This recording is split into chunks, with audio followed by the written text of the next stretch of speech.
Welcome to Ravikiranalu TV. ముందుగా headlines చూద్దాం. Steel plant అధికారులతో ముఖ్యమంత్రి చంద్రబాబు ఉన్నత స్థాయి సమీక్ష.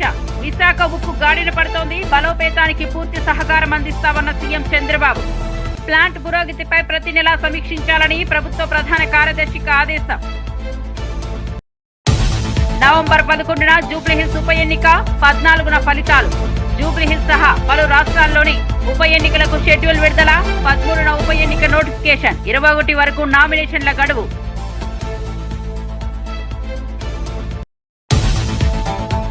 ఆర్టీఐ కొత్త లోగోను ఆవిష్కరించిన రేవంత్ రెడ్డి. సీఎం రేవంత్ రెడ్డితో ఆర్టీఐ కమిషన్ బృందం భేటీ. జూబ్లీహిల్స్ లోని సీఎం నివాసంలో మర్యాదపూర్వక సమావేశం.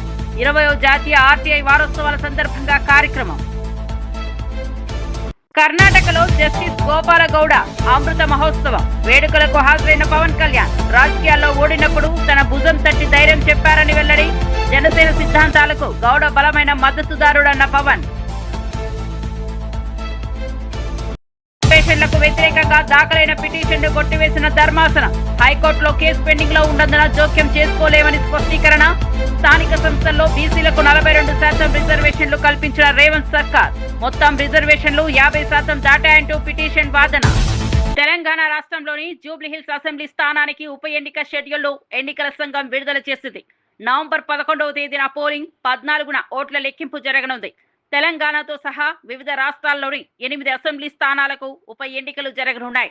సిట్టింగ్ ఎమ్మెల్యే మాగంటి గోపీనాథ్ మరణంతో జూబ్లీహిల్స్ ఉప ఎన్నిక అనివార్యమైంది. ఈ నెల 13న ఉప ఎన్నికకు నోటిఫికేషన్ విడుదల చేస్తారు. నామినేషన్ దాఖలకు ఈ నెల 21 వరకు గడువు ఉంది. నామినేషన్ల పరిశీలన ఈ నెల 22న చేపట్టనుండగా నామినేషన్ల ఉపసంహరణ గడువు అక్టోబర్ 24. నవంబర్ 11న పోలింగ్, నవంబర్ 14న ఓట్ల లెక్కింపు ఉంటుంది. Honorable Election Commissioner Dr. Vivek Joshi sir, Senior Deputy Election Commissioners Manish Garg sir, Gyanesh Bharti ji, Pawan Kumar Sharma ji, Election Commissioners Yetru ji, Sanjay Kumar ji, Director General IT Seema Madam. Before we start, I'll just give you briefly let you know that what will be the format of our press conference. We'll start with the address and presentation by Honorable Chief Election Commissioner sir. That will be followed by a question and answer session. For the question and answer session, as per our previous practice, we'll be taking questions in groups of 5, and then Honorable Chief Election Commissioner would be answering in those groups. Before you ask your question, I would request you to kindly introduce yourself and the name of the organization. Thank you all. I'll request you to put your mobile phones on the silent mode. Sir.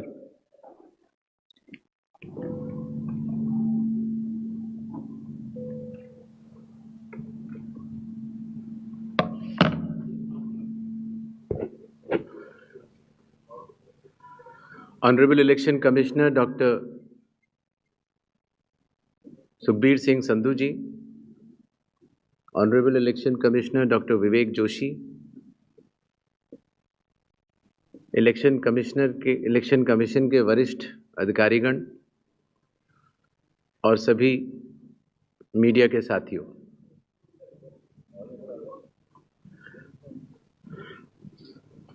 आज आप सभी के माध्यम से बिहार विधानसभा के आम चुनाव 2025 की तारीखों की घोषणाएं भी होंगी और इस चुनाव में चुनाव आयोग की जो तैयारियां हैं उसके बारे में भी हम आपको बताएंगे। बिहार की पावन भूमि पर 5 वर्षों के बाद अब विधानसभा के चुनाव का आगमन हो रहा है। जैसा कि आप सबको पता है, चुनाव आयोग एक संवैधानिक संस्था है और चुनाव के अपने संवैधानिक कर्तव्य को 2 चरणों में निभाती है। पहला चरण मतदाता सूची बनाना और दूसरा चरण चुनाव कराना। जैसा कि आप सबको पता है, 24 जून 2025 से शुरू हुए विशेष गहन परीक्षण के दौर में मतदाता सूची का शुद्धिकरण किया गया। इन्यूमरेशन का पीरियड 24 जून से 25 जुलाई तक रहा। 1 अगस्त को ड्राफ्ट सूची पब्लिश की गई और सभी राजनीतिक दलों को भी दी गई। 1 अगस्त से लेके 1 सितंबर तक क्लेम्स एंड ऑब्जेक्शंस का पीरियड रहा, जिसमें जिसको भी, चाहे वो मतदाता हो, चाहे वो राजनीतिक दल हो, चाहे उनके बूथ लेवल एजेंट्स हो, उनको क्लेम्स एंड ऑब्जेक्शंस देने का भरपूर समय दिया गया।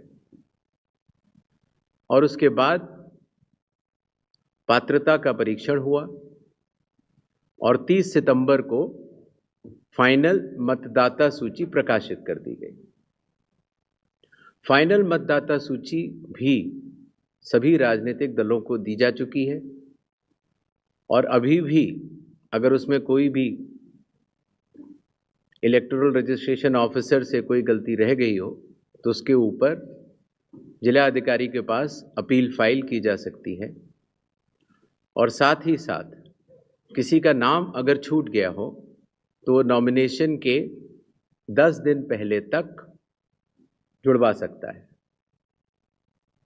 नॉमिनेशन समाप्त होने पर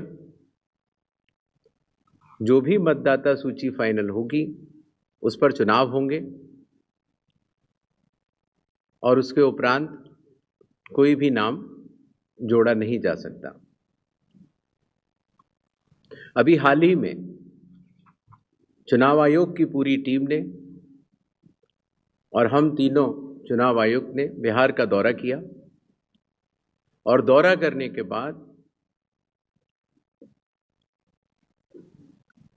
जो सारी चीजें समीक्षा के उपरांत आईं, उसके तहत ये निर्णय हुआ कि आज हम आपके समक्ष बिहार के सभी मतदाताओं के लिए, सभी राजनीतिक दलों के लिए चुनाव की तारीखों का ऐलान करें।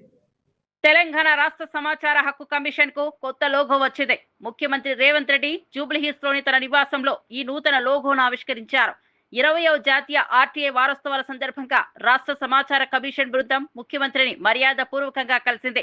ఈ కార్యక్రమానికి RTI chief commissioner Chandrasekhar Reddy నేతృత్వంలోని బృందం హాజరైంది. ఈ సందర్భంగా వారు ముఖ్యమంత్రితో సమావేశమయ్యారు. సీఎంను కలిసిన వారిలో కొత్తగా నియమితులైన కమిషనర్లు బోరెడ్డి అయోధ్యరెడ్డి, పివి శ్రీనివాసరావు, మోహిసీనా పర్వీన్, దేశాల భూపాల్, మెర్ల వైష్ణవి ఉన్నారు. కాగా రాష్ట్రంలో సమాచార హక్కు కమిషన్ లో చాలా కాలంగా ఖాళీగా ఉన్న పోస్టులను రేవంత్ రెడ్డి ప్రభుత్వం ఇటీవలే భర్తీ చేసిన విషయం తెలిసిందే. ఈ క్రమంలో 4 కొత్త కమిషనర్లను నియమిస్తూ ఉత్తర్వులు జారీ చేసింది. రాజకీయాల్లోకి వచ్చి తొలి ప్రయత్నంలో ఓడిపోయినప్పుడు బలంగా ఉండు, మంచి రోజులు వస్తాయని తన భుజం తట్టి ధైర్యం చెప్పిన వ్యక్తి సుప్రీంకోర్టు మాజీ న్యాయమూర్తి జస్టిస్ వి గోపాల గౌడ అని డిప్యూటీ సీఎం పవన్ కళ్యాణ్ గుర్తు చేసుకున్నారు. కర్ణాటకలోని చిక్బల్లాపూర్ జిల్లా చింతామణిలో జరిగిన జస్టిస్ వి గోపాలగౌడ అమృత మహోత్సవంలో పవన్ కళ్యాణ్ పాల్గొని ప్రసంగించారు. జస్టిస్ గోపాలగౌడ కేవలం మాజీ న్యాయమూర్తి మాత్రమే కాదని, పాలకుల తప్పులను, రాజ్యాంగ ఉల్లంఘనలను నిర్భయంగా ప్రశ్నించే ఒక నిత్య పోరాట యోధుడని ఆయన కొనియాడారు. జనసేన పార్టీ సిద్ధాంతాలను, విలువలను జస్టిస్ గోపాలగౌడ ఎంతగానో గౌరవిస్తారని పవన్ తెలిపారు. అలాగే ఇక్కడికి రాగానే చాలా మంది పెద్దలంతా మాట్లాడారు. ఇక్కడ మనకి నీటి సమస్య ఉందని, పెన్నార్ మరియు పలార్ నదీ పరివాహక ప్రాంతం మీద 10,000 చదరపు కిలోమీటర్ల వరకు విస్తరించి ఉంది మన పూర్వపు కోలార్ ప్రాంతం. ఒకప్పుడు ఇది సిటీ ఆఫ్ లేక్స్, సరస్సుల నగరంగా పేరుగాంచిన బెంగళూరుకి దగ్గరలో ఉన్న ఈ కోలార్ ప్రాంతంలో దాదాపు 5,000 పైగా చెరువులు ఉన్నాయి. ఈ ప్రాంతం మన దక్షిణాసియా ఖండంలోనే ఎక్కువగా సరస్సులు, చెరువులు కలిగి ఉన్న ప్రాంతం. ఇది మన పూర్వీకులు మధ్యయుగ పాలకులు నీటి సంరక్షణ, నీటి పరివాహక నిర్వహణ వారికి ఉన్న అపార విజ్ఞానానికి నిదర్శనం.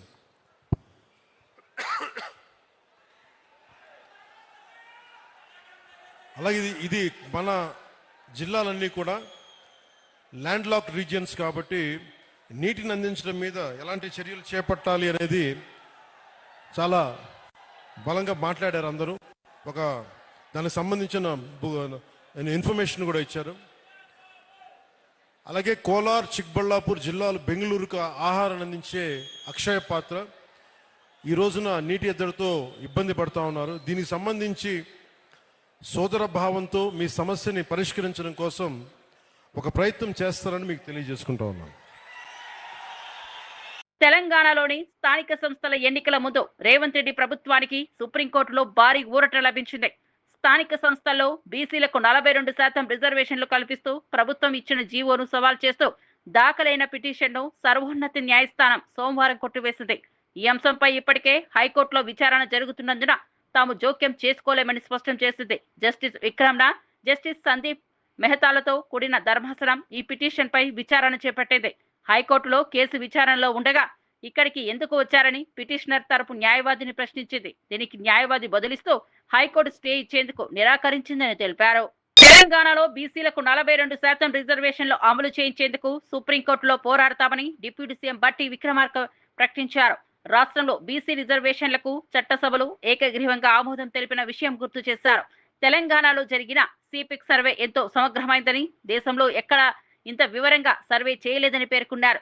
బీసీల నిజమైన జనాభా, వారి సామాజిక ఆర్థిక పరిస్థితుల ఆధారంగా తీసుకున్న నిర్ణయాన్ని సుప్రీంకోర్టులో ధృవీకరించడానికి రాష్ట్ర ప్రభుత్వం కట్టుబడి ఉందని రాష్ట్ర ప్రభుత్వం కేబినెట్లో నిర్ణయం చేసి శాసనసభలో బిల్లు పెట్టి బిల్లు పాస్ చేసి 42% రిజర్వేషన్ ఇచ్చేయడం కోసం శాసనసభ అది కూడా ఏకగ్రీవంగా అన్ని రాజకీయ పార్టీలు ఆ బిల్లును శాసనసభలో ప్రవేశపెట్టినప్పుడు ఏకగ్రీవంగా అందరూ ఒప్పుకున్న విషయం కూడా మీ అందరికీ తెలిసింది. దాన్ని బేస్ చేసుకొని రాష్ట్ర ప్రభుత్వం జీవో ఇష్యూ చేసి స్థానిక సంస్థల ఎన్నికలకి పోతున్నటువంటి ఈ తరుణంలో సుప్రీంకోర్టులో ఒక కేసు దీనిపైన వేసినటువంటి దరిమిల ఈ సుప్రీంకోర్టులో రాష్ట్ర ప్రభుత్వం తరఫున వాదించి దీన్ని ముందుకు తీసుకొని పోవటం కోసం సీనియర్ అడ్వకేట్ అభిషేక్ సింఘ్వి గారిని అట్లాగే ఇతర సీనియర్ అడ్వకేట్లు కూడా రాష్ట్ర ప్రభుత్వం వారందరినీ నియమించుకొని ఈరోజు సుప్రీంకోర్టులో వాదనలు వినిపించడం కోసం వెళ్తూ ఉన్నాం. తప్పనిసరిగా మా అందరికీ నమ్మకం ఉంది. ఎందుకనంటే న్యాయస్థానాలు గతంలో చెప్పినప్పుడు కూడా ఇందిరా సహాని 1991-92లో ఎంపిరికల్ డాటా ఉంటే దాన్ని బేస్ చేసుకొని రిజర్వేషన్ చేసుకోవచ్చు అనేటువంటి ఆలోచన కూడా ఆ రోజు ఆ తీర్పులో మనం గమనిస్తాం. సో దాన్ని చాలా సంవత్సరాలు చాలా రాష్ట్రాల్లో బహుశా దాదాపు స్వాతంత్రం వచ్చిన తర్వాత ఇంతవరకు తెలంగాణ రాష్ట్రంలో చేసినట్టుగా సిపెక్ సర్వే ఎక్కడ చేయలేదు. ఆ ఎంపిరికల్ డాటా లేకపోబట్టే ఆ 50% క్యాప్లో ఉంచడం జరిగింది. కానీ ఈరోజు తెలంగాణ రాష్ట్ర ప్రభుత్వం చాలా స్పష్టంగా సిపెక్ సర్వే చేసి ఎంపిరికల్ డాటాతో ముందుకు వచ్చింది కాబట్టి దీనిపైన ఎటువంటి ఇబ్బంది ఉంటుందని మేము అనుకోవట్లేదు.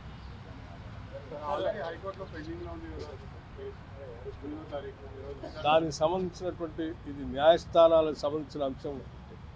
హైకోర్టు, సుప్రీంకోర్టు లేదా సుప్రీంకోర్టు వారి డైరెక్షన్, హైకోర్టు వీరి డైరెక్షన్ ఏది ఇస్తారనేది ఆ న్యాయస్థానాలు చెప్తారు. నాకంటే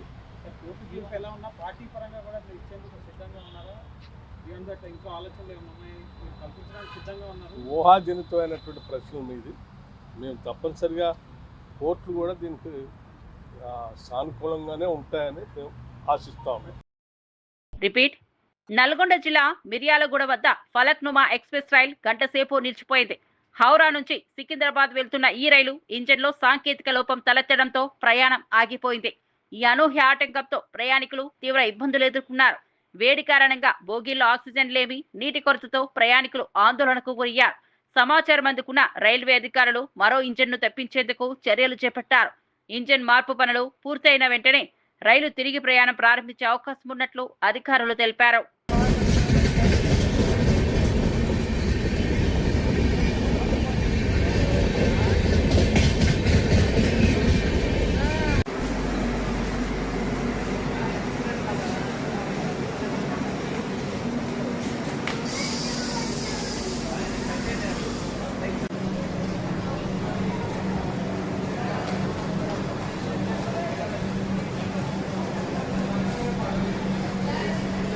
పార్వతీపురం, మన్యం జిల్లా కురుపాం బాలికల గురుకుల ఆశ్రమ పాఠశాలను మంత్రి అచ్చెన్నాయుడు సందర్శించారు.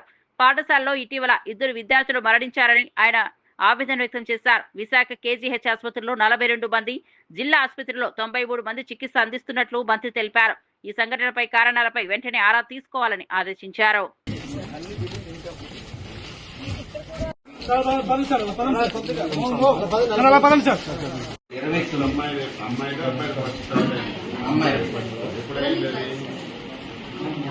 ఎన్నికల్లో ఎన్నో హామీలతో అధికారంలోకి వచ్చిన కాంగ్రెస్ పార్టీ ఇప్పటి వరకు ఒక్క పథకాన్ని కూడా సరిగా అమలు చేయలేదని మాజీ మంత్రి అన్నారు. వారి మోసాలను ప్రజలకు తెలియజెప్పడానికి కాంగ్రెస్ బాకీ కార్డు రూపొందించామని, ప్రతి వర్గానికి ఎంత హామీ నిధులు మిగిలి ఉన్నాయో ఇంటింటికి బాకీ కార్డుల ద్వారా తెలియజేస్తామని తెలిపారు. బీఆర్ఎస్ ఎమ్మెల్యేలు, కార్పొరేటర్లు, మాజీ ప్రతినిధులు, నాయకులు, కార్యకర్తలతో సమన్వయం చేసుకుని ఈ కార్యక్రమాన్ని నెరవేర్చేందుకు చర్యలు చేపడతామని తెలిపారు. అంత పని చేసిండ్రు, అంత అభివృద్ధి చేసిండ్రు, అంత డెవలప్ చేసిండ్రు. ఇప్పుడు చూస్తే 22 నెలలు అయ్యింది. ఎక్కడ చూసినా ఘోరమే, యాడేసిన గొంగడి ఆడనే. ఎక్కడ ఒక రియల్ ఎస్టేట్ దానికి పోతే అయితే ఒక ప్లాట్ అమ్మతలేదు, ఒక అపార్ట్మెంట్ అమ్మతలేదు, ఒక గజం అమ్మతలేదు. రైతులైతే బిడ్డ పెళ్లి చేస్తే కూడా అప్పుడు పోతలేదు. అంత ఘోరం అయిపోయింది. అసలు కరోనా కంటే కూడా అధ్వానమై, కరోనా మంచిగుండే. కరోనా 2 ఏళ్ళు వచ్చినా ప్లాట్లు అమ్మినాయి, బిజినెస్ అయింది, వ్యాపారాలు నడిచినాయి, అన్ని బంద్ ఉన్నా నడిచినాయి, పైసలు ఆడినాయి. ఇప్పుడు అసలు పైసలే ఆడతలేవు, పైసలే కనిపిస్తలేవు. ఓ మాయమైనట్టేనా, ఓ మంత్రం చేసినట్టేనా, ఇదంతా ఎందుకైంది వచ్చిందంతా అని ప్రజలందరూ కూడా డిస్కషన్ వచ్చారు. అంత పెద్ద అన్నపూర్ణ రాష్ట్రం, అంత పెద్ద పంట పండింది, అంత అభివృద్ధి, వ్యాపారాలు, real estate, India level builder అంతా వచ్చి హైదరాబాద్కి వచ్చినాయి. ఎత్తైన 58 అంతరాల బిల్డింగ్లు కట్టింది. అమ్ముడు పోయినాయి. ప్రపంచమంతా హైదరాబాద్ అంటే ఒక సింగపూర్, న్యూయార్క్ లెక్క చూసింది దాన్ని. అసలు దాన్ని అంతా బిత్తరపోయింది, బోసిపోయింది. ఇప్పుడు ఆ రింగ్ రోడ్ వెంబడి వస్తుంటే హైదరాబాద్ అంతా ఫైనాన్షియల్ సిటీ వస్తుంటే అంటే బాధ అవుతుంది. బిల్డర్స్ అంతా అవుట్ అయిపోయారు, కష్టాలలోకి వచ్చేసారు. ఇవన్నీ కూడా కాబట్టి మనం అంతా ప్రజలు కూడా అందరూ గమనించాలి. కాంగ్రెస్ ప్రభుత్వం ఇచ్చిన మాటలను వాళ్ళని ఈ ఎలక్షన్లల్లా, రాబోయే ఎలక్షన్లల్లా ఘోరంగా మనమంతా కూడా వాళ్ళకు ఓటు వేయకుండా ఓటుతోటే బుద్ధి చెప్పి మనం మళ్ళా బీఆర్ఎస్ ప్రభుత్వాన్ని గెలిపించుకోవాలి. మనం పాత రోజులకు మళ్ళీ రావాలి. మనం మళ్ళీ కేసీఆర్ మళ్ళీ సీఎం కావాలి. మనం అందరం కూడా ఒక యూనిట్ తోటి టీం వర్క్ కూడా జూబ్లీస్లో కూడా వాళ్ళు ఎంత చేసినా, ఎంత ఖర్చు పెట్టినా గ్యారంటీగా బీఆర్ఎస్ పార్టీ గెలుస్తారు. తప్పకుండా మేమంతా కూడా ప్రతి వాళ్ళ తిరిగి ప్రతి ఒక్కరికి కూడా ప్రజలకు అర్థమైపోయింది. వీళ్ళ మోసపూరి పదార్థం, వీళ్ళ బాకీలన్నీ మొదలు ప్రజలకు గట్టి ఓటు అడగాలని చెప్పి ప్రజలు ఇంటింటికి పోతే వాళ్ళు ఇదే నిలదీయాలని కూడా చెప్తున్నా. అందరికి కూడా జై తెలంగాణ, జై కేసీఆర్. హైదరాబాద్ లోని హెచ్ఎండిఏ కార్యాలయం ఎదుట RRR అలైన్మెంట్ మార్పు కోసం శాంతియుత ఆందోళన చేపట్టేందుకు సిద్ధమైన రైతులను పోలీసులు అరెస్ట్ చేశారు. వికారాబాద్ జిల్లా నవాపేట, పూడూరు, మోమిన్పేట నుంచి వచ్చిన రైతులు హైదరాబాద్ చేరుకోవడానికి ప్రయత్నించిన సమయంలో పోలీసులు ముందస్తు చర్యగా వారిని అరెస్ట్ చేసి పోలీస్ స్టేషన్ కు తరలించారు. భవిష్యత్ ఆందోళనలను నిరోధించడానికి తీసుకున్న ఈ చర్య దారుణమని బీఆర్ఎస్ నాయకులు విమర్శించారు. రైతులను వెంటనే విడుదల చేయాలని డిమాండ్ చేశారు.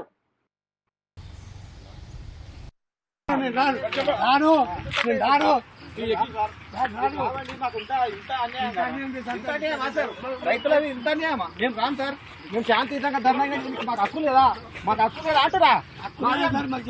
గవర్నమెంట్ ఇంత ఎందుకు చేస్తాం సార్? మేము రామండి, మేము రాము సార్. సార్ ప్లీజ్ సార్, మేము రామండి, మేము రాము సార్. దిగి బండి నడుపుతున్నాం మళ్ళీ.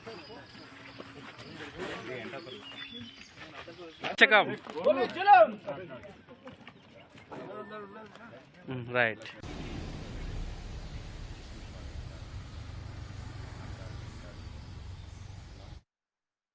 కామారెడ్డి జిల్లా లింగంపేట మండలంలో గత 2 రోజులుగా కురుస్తున్న భారీ వర్షాల కారణంగా వాగులు పొంగి పొర్లుతున్నాయి.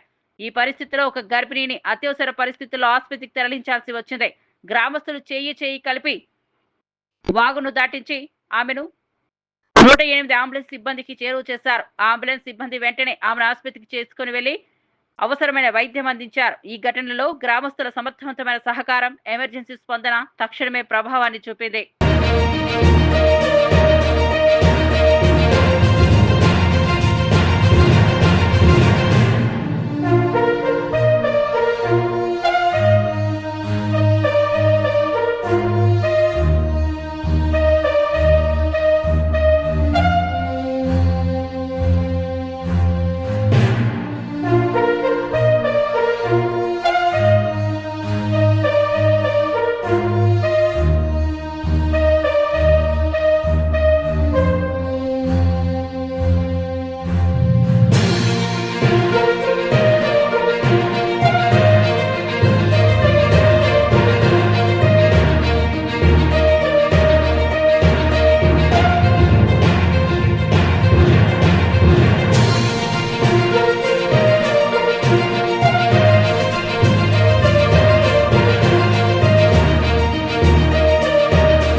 హైదరాబాద్ కోటిలోని ఇండియన్ మెడికల్ అసోసియేషన్ ఆవరణలో నెలకొల్పిన బ్లడ్ బ్యాంక్ ను గవర్నర్ జిష్ణుదేవ్ వర్మ ముఖ్య అతిథిగా ప్రారంభించారు.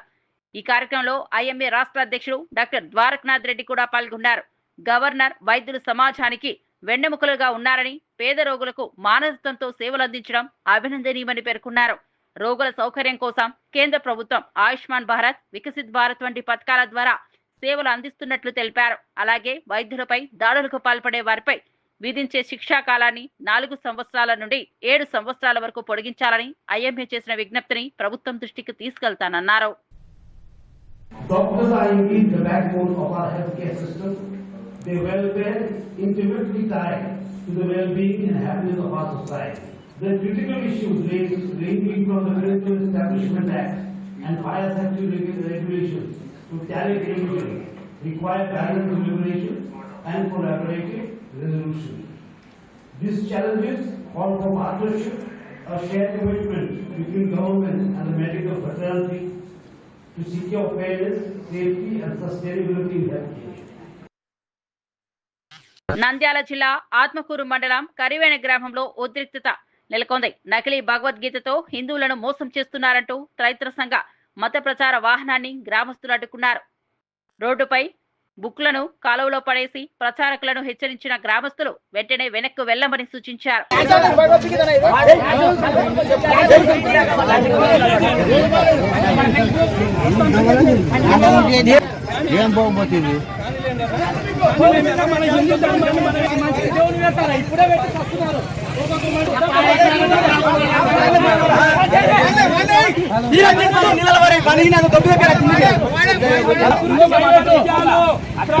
వైపరీత్యాలు ఎందుకు వస్తున్నాయంటే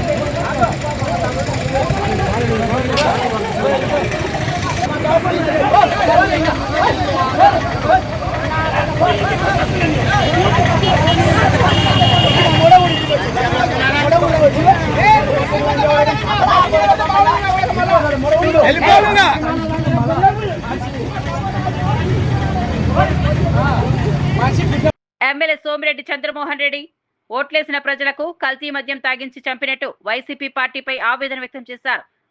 2014లో గవర్నర్ పాలన సమయంలో సర్వేపల్లి, కావలి నియోజకవర్గాల వైసీపీ అభ్యర్థులు అమాయకులను కల్తీ మద్యం ఇచ్చి చంపారని వాస్తవాలు ఉంటాయని పేర్కొన్నారు. అలాగే సమస్యలపై ముఖ్యమంత్రి జగన్ వ్యాఖ్యానించడం ఆశ్చర్యకరమని సోమిరెడ్డి విమర్శించారు. దాని గురించి విమర్శిస్తావు, యాక్షన్ తీసుకోకపోతే విమర్శిస్తావు. యాక్షన్ తీసుకోకుండా చేతులు కట్టుకొని మీ మాదిరిగా ఎంకరేజ్ చేసే నాయకత్వం చంద్రబాబు నాయుడు నాయకత్వం కాదు అది. కానీ మీరు అసలు ఒక ఫ్రస్ట్రేషన్లో జగన్మోహన్ రెడ్డి ఫ్రస్ట్రేషన్లో మాట్లాడుతున్నావు, కరెక్ట్ కాదు ఇది. ఒక యాక్షన్ చర్యలు తీసుకున్న దాని మీద నువ్వు స్టోరీలు మాట్లాడితే ఎట్లా? ఇది కరెక్ట్ కాదు. 2014లో గవర్నర్ పరిపాలన, నీ క్యాండిడేట్లు సర్వేపల్లి, నెల్లూరు జిల్లాలోని సర్వేపల్లి, కావలి, మొత్తం గోవా నుంచి బాటిల్ 10 రూపాయలు, గోవా నుంచి ఒక పెద్ద టోటల్ సిండికేట్ అది, మద్యం మాఫియా. గోవా, పాండిచేరి, కర్ణాటక, తమిళనాడు టీం దగ్గర ఆ కల్తీ మద్యం తెచ్చారు. 10 తిరుమల శ్రీవారిని భక్తి శ్రద్ధలతో దర్శించుకున్న ప్రముఖుల మధ్య ప్రధానంగా టీటీడీ మాజీ chairman Bhumana Karunakar Reddy, YCP MLC Lella Appireddy, MLA Murali Naik ముఖ్య ఉన్నారు. వారు భక్తిభావంతో ప్రత్యేక పూజల్లో పాల్గొని ఆలయ నిర్వహణ మరియు భక్తుల సౌకర్యాలపై ఆనందం వ్యక్తం చేశారు. ముఖ్యుడో ఈ రాష్ట్రంలో ప్రముఖుడో ఇట్లా మాకు కూడా బిఆర్ నాయుడు గారు, మా ఇంట్లో ఎవరో చనిపోయినారు, మీరు వచ్చి ఆ కర్మక్రియల రోజున మాకు వేదాశర్వాచనము, శేషవస్త్రము, స్వామివారి లడ్డు ప్రసాదాలు అందజేయండి అనేటువంటిది ఒక రివాజుగా మారేటువంటి పరిస్థితి వస్తే దీనికి ఎవరు సమాధానం చెప్పాలి? ఏటి సూతకం ఉన్నటువంటి అదనపు ఈవోకి, ఏటి సూతకం ఉన్నటువంటి అదనపు ఈవో గారికి వేద ఆశీర్వచనం, అది కూడా స్వామివారి వేద పారాయణదారుల చేత సాక్షాత్తు స్వామివారి తిరువాభరణాల సంరక్షకుని చేతుల మీదుగా లడ్డు ప్రసాదాలు అందజేస్తూ వాటిని ఇవ్వటం అన్నది తీవ్రమైన అభ్యంతరకరం. హిందువుల మనోభావాలన్నీ కూడా దెబ్బతినే. తిరుమల తిరుపతి దేవస్థానంలో అపచారం జరుగుతుందని టీటీడీ మాజీ చైర్మన్ భూమన కరుణాకర్ రెడ్డి చేసిన ఆరోపణలపై టీటీడీ పాలక మండలి సభ్యుడు భానుప్రకాష్ రెడ్డి మండిపడ్డారు. టీటీడీ చైర్మన్ బిఆర్ నాయుడు, అదనపు యువ వెంకయ్య చౌదరి తండ్రి పెదకర్మలో పాల్గొన్న సందర్భంలో భూమన కరుణాకర్ ఈ వ్యాఖ్యలు చేశారు. తిరుమల తిరుపతి దేవస్థానంలో అపచారం జరిగిపోతోంది అని చెప్పి అసత్య అబద్ధపు ప్రచారాన్ని మాజీ ధర్మకర్తల మండలి అధ్యక్షులు భూమన కరుణాకర్ రెడ్డి గారు ఈరోజు తిరిగి ఒక అంశాన్ని లేవనెత్తడం జరిగింది. వెంకయ్య చౌదరి గారు తండ్రి గారు మరణించిన తర్వాత నిన్న పెద్దకర్మ కార్యక్రమంలో మా టీటీడీ చైర్మన్ బిఆర్ నాయుడు గారు అక్కడికి వెళ్ళిన సందర్భంలో వారికి కప్పినటువంటి బులెటిన్ ముగించే ముందు హెడ్లైన్స్ మరోసారి చూద్దాం. స్టీల్ ప్లాంట్ అధికారులతో ముఖ్యమంత్రి చంద్రబాబు ఉన్నత స్థాయి సమీక్ష. విశాఖ ఉక్కు గాడిన పడుతోంది, బలోపేతానికి పూర్తి సహకారం అందిస్తామన్న సీఎం చంద్రబాబు. ప్లాంట్ పురోగతిపై ప్రతి నెలా సమీక్షించాలని ప్రభుత్వ ప్రధాన కార్యదర్శికి ఆదేశం.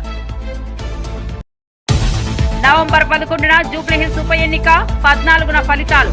జూబ్లీహిల్స్ సహా పలు రాష్ట్రాల్లోని ఉప ఎన్నికలకు షెడ్యూల్ విడుదల, 13న ఉప ఎన్నిక నోటిఫికేషన్, 21 వరకు నామినేషన్ల గడువు.